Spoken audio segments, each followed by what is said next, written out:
Hi little scientists, welcome to another week of science. We'll be going on a mission to help our friend Martin, who has just landed on Earth. He needs your help to complete his report on living and non-living things. Are you excited? This week's mission combines science and digital technologies. By the end of this week, you will understand what living and non-living things are, life stages of humans, and the life cycle of a butterfly.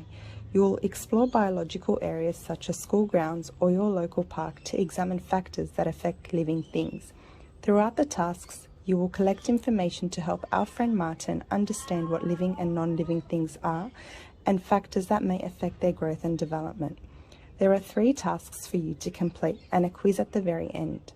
Click on the tabs at the top of the page to scroll through the tasks and quiz. Make sure you scroll down to the bottom of each page as there is more information. As you scroll to the bottom of each page, you'll notice a comments box where you'll be using to complete some of the activities. You can also send me a message with any questions or queries. Alternatively, you can ask me in class. Now let's take a look at task 1.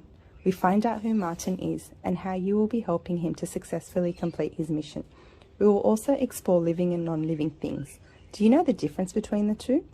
Moving on to task 2, where you will explore life stages of a human and the life cycle of a butterfly, to show Martin that even though most life cycles follow a similar pattern, each living thing has its own life cycle. Martin will use this information to include in his report. There is a fun and interactive game for you to play that will test your understanding. Sounds like fun, right? Moving on to task 3, where you will explore environmental factors and how they can affect the growth of a butterfly. This will give Martin more of an understanding about living things on Earth and how they are affected by several environmental factors. Martin will use this information to include in his report.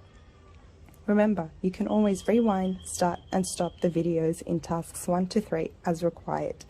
Once you have completed all 3 tasks, congratulations scientists, you have successfully helped Martin understand living and non-living things and how the environment can affect their growth and development. Thanks to you, Martin has now completed his report and is ready to go back to his home planet with the findings you have completed for him to show his superiors.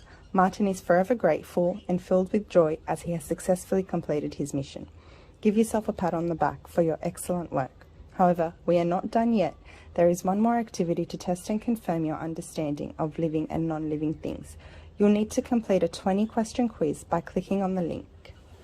You have 1 attempt at the quiz. If you answer all questions correctly, give yourself a pat on the back, as you have actively participated and understood all 3 tasks. However, if you answer questions incorrectly, that is fine. We'll be going over the quiz together as a class to discuss all the answers to ensure every student has grasped the topic.